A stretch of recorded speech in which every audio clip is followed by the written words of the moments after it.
হুজুর, ফরিয়াদি হুজুর, ফরিয়াদি হুজুর, হুজুর।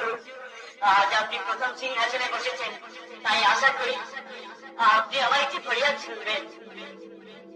বলো ভাই। হুজুর, আমার বৃদ্ধ মা বাবা আজ অসুস্থ।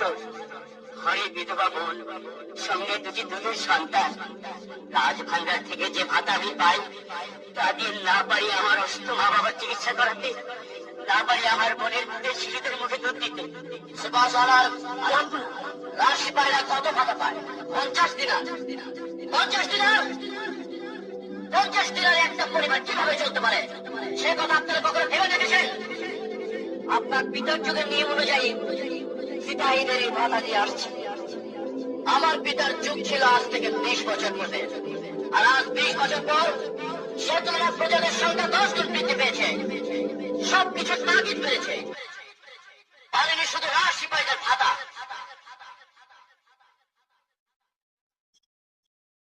আজ থেকে রাজ সিপাহীদের ভাতা 300 দিনার করা হলো।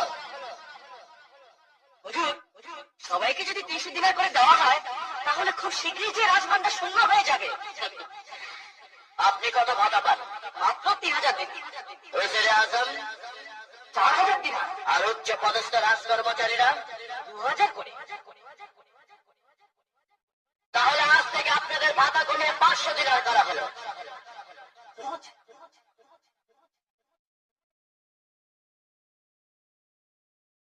এবার আশা করি আমাদের রাজ ভান্ডার ফুরিয়ে যাবে না সিপাহসালার।